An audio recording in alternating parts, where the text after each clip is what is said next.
आज हमारा फोकस रहेगा कि लास्ट में मैंने कल बताया था कि एजी मार्क एग्रीकल्चर मार्केटिंग। अब एग्रीकल्चर मार्केटिंग में तो उसको किस तरीके से इंप्रूव किया जाए सरकार के द्वारा, ठीक है। क्योंकि एग्रीकल्चर मार्केटिंग का मतलब क्या होता है कि भाई किसानों से वो फसल लेकर जो सरप्लस है उसको मार्केट तक कैसे पहुंचाया जाए, प्रॉपर ब्रांडिंग, पैकेजिंग या ट्रांसपोर्टेशन के थ्रू या स्टोरेज की फैसिलिटी कैसे दें। अगर ये सब सारी चीजें रहेंगी तो रूरल एरियाज अपने आप में ही कनेक्ट हो गया किससे।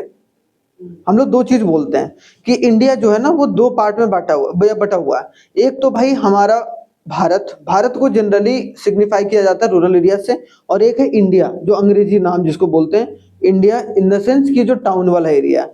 तो अभी भी रूरल एरियाज अंडर डेवलप्ड है या फिर डेवलपमेंट नहीं हुआ है उतना जितना होना चाहिए। तो अगर इन दोनों को कनेक्ट करें तब हमारा कुछ हो सकता है। तो यहाँ देखो बोला गया four measures which were initiated, चार मेजर्स अपनाए गए हैं किसके द्वारा, गवर्नमेंट के द्वारा, to improve the agriculture marketing, ताकि हम लोग एग्रीकल्चर मार्केटिंग को एक तरीके से क्या कर पाए, इम्प्रूव कर पाए, ठीक है।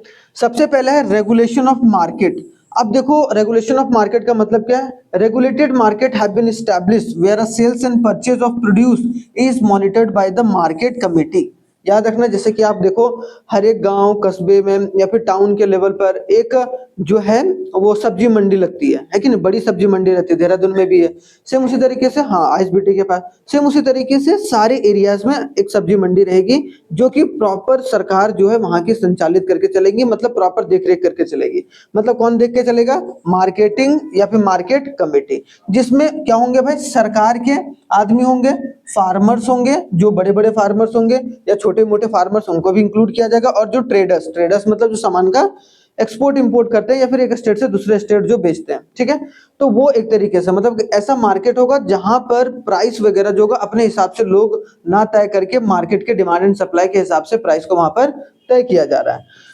दूसरा होगा improvement in the physical infrastructure. Through this measures the government ensures that improvement of physical infrastructure such as road वगैरह सरकार ने बनाना शुरू करा है भाई, रेलवेज वगैरह का नेटवर्क। जैसे अगर देखो हाल ही में जो है कुछ साल पहले जो बॉम्बे से बिहार जो है एक स्पेशल ट्रेन चलाया गया है, खास कर किसके लिए, ताकि वो सब्जी वगैरह वहां से यहाँ सके और यहाँ से वहां जा सके, जो वीकली ट्रेन होता है, जो कि अपने आप में ही बड़ी बात है भाई, है कि नहीं। वेयर हाउसेस फैसिलिटी मतलब जहां पर वो सामान वगैरह रख पाए, और वैसे सामान जो सामान खराब होने वाले हैं उनके लिए कोल्ड स्टोरेज फैसिलिटी भी प्रोवाइड किया जाए।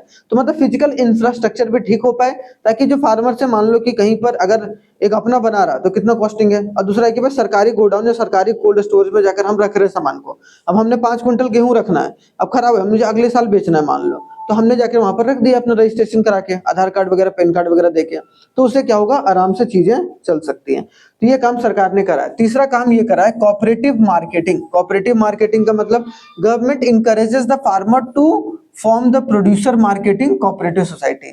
क्या फार्मर्स को ये बात बोली गई गवर्नमेंट के थ्रू कि आप लोग सब मिलकर एक साथ आओ। मतलब क्या कि अगर 4 फार्मर है मान लो एक कस्बे में, ठीक है, या एक एरिया में, तो चारों फार्मर के पास मान लो कि इसके पास 10 क्विंटल गेहूं हो रहा है भाई, है कि नहीं, इसके पास मान लो 20 क्विंटल हो रहा है, इसके पास मान लो 25 हो रहा है, और इसके पास मान लो 25 हो रहा है।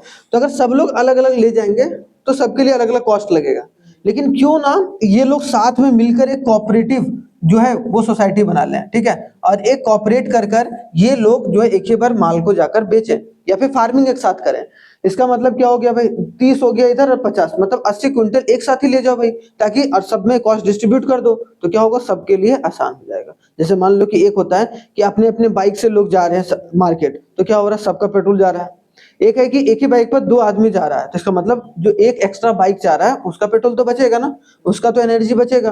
तो सेम उसी तरीके से बोला गया है कोऑपरेटिव मार्केटिंग करके चलो साथ में, किनको, सारे प्रोड्यूसर को प्रोड्यूसर मार्केटिंग कोऑपरेटिव सोसाइटी बनाओ, और तुम लोग साथ में जाकर बेटर प्राइस पर मार्केट में बेचने की कोशिश करो, ठीक है। और थोक में माल बिकेगा तो पैसा थोक में आएगा, और जब होलसेल एक पैसा आएगा तो आप लोग उसमें बड़ा काम कर सकते हैं। तो यहाँ पर क्या बोला, a member of this societies farmers find themself a better bargainer in the market and get a better price of the produce through the collective sale. एक साथ ही जब बेच रहा, एक है कि अलग अलग जाके बेच रहा है तो उतना प्राइस नहीं मिल पा रहा है, हाँ, लेकिन ये है कि एक ही साथ गया 80 क्विंटल, आपको ब्रेड बनाने वाली कंपनी को अप्रोच कर लिया, अब उसको डायरेक्ट जाके दे रहा, तो डायरेक्ट वहां बार्गेन कर सकता है कि नहीं कर सकता है, कर सकता है, जो कि सब लोग चाहता है। तो ये एक तरीके से करने की बात जो सरकार के द्वारा किया गया है। फोर्थ क्या किया गया भाई, सपोर्टिव पॉलिसी सरकार ने एक तरीके से अपनाया है। सपोर्टिव पॉलिसी मतलब फार्मर को जो है वो अलग अलग सपोर्ट भी प्रोवाइड करके चलेगी, कौन, गवर्नमेंट। सबसे पहले जो सपोर्ट है वो आपको पता ही है क्या है, मिनिमम सपोर्ट प्राइस। मैंने क्या बताया भाई, एमएसपी। एमएसपी दिया जाता है। अब what do mean by MSP भाई, एमएसपी क्या होता है, जनरली समझो क्या होता है एमएसपी का मतलब। एमएसपी क्या होता है, जैसे मान लो कि अभी रेनी सीजन आने वाला है, ठीक है, जैसे ये मान लो कि रेनी सीजन आने वाला है भाई, अभी फसल लगने वाला है किसकी, राइस और व्हीट की। जनरली हम लोग ये बात करते हैं, और बहुत सारी चीजों पर जो है वो दिया जाता है, लेकिन जनरली राइस और व्हीट की खेती पर जो है वो एमएसपी दिया जाता है।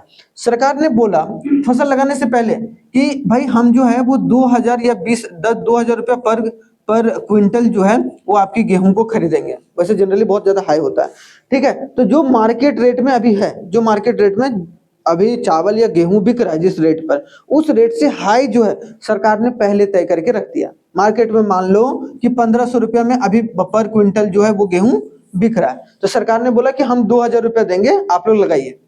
अगर मार्केट में 1500 रुपया आपको मिलेगा तो 2000 में आप मेरे को बेच देना। अगर आपको मार्केट में 2500 रुपया मिलेगा तो आप मार्केट में बेच देना, कोई दिक्कत नहीं है। तो दोनों तरफ किसको फायदा भाई, किसानों को।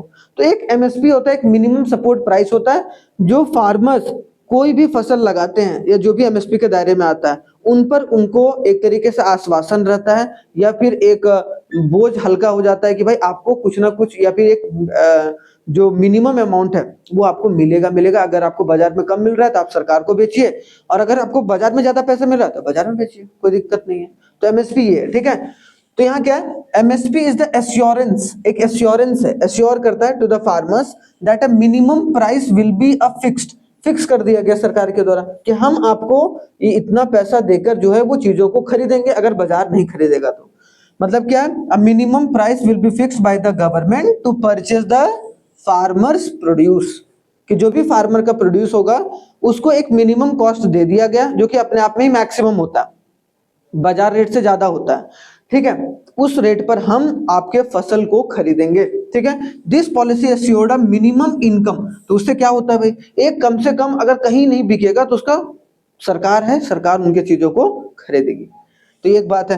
दूसरा है maintenance of the buffer stock. Buffer stock का मतलब व्हीट एंड राइस। देखना जनरली जो राशन कार्ड में बढ़ता है वो तो या तो गेहूं बढ़ता है या तो चावल बढ़ता है, क्योंकि ज्यादातर जो बफर स्टॉक है, बफर स्टॉक मतलब स्टॉक कौन करता है हमारे देश में, एफसीआई करता है, याद रखना, फूड कॉर्पोरेशन ऑफ इंडिया। जो भी सारा फार्मर्स बेचता है मिनिमम सपोर्ट प्राइस पर, वो कौन एक तरीके से स्टॉक करके रखता है, एफसीआई। देखो यहाँ पे बोला when a price is in open market are much below the minimum support price. मान लो सरकार ने एमएसपी जो है वो एक तरीके से 2000 रुपया रखा भाई, लेकिन बाजार में 1000 पर ही मिल रहा है, तो वो क्या करेंगे, जाकर एमएसपी रेट पर सरकार को बेच देंगे और सरकार उसका बफर स्टॉक बनाकर चलेगा, ठीक है। तो यहाँ पे बोला the government purchase the produce from the farmer at MSP, जब बाजार में रेट क्या हो, कम हो। अगर बाजार में रेट ज्यादा मिल रहा है फार्मर को तो वहां बेच दो, तो दोनों तरफ से किसको फायदा है, फार्मर को ही फायदा है, ठीक है।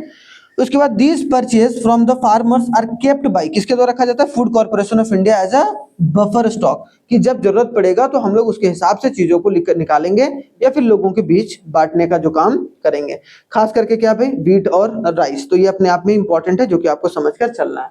उसके बाद देखो तीसरा काम क्या किया जाता है इसी के तहत भाई, कि किसके तहत, देखो ये वाला, ये देख लो 4 सपोर्टिव पॉलिसी के तहत।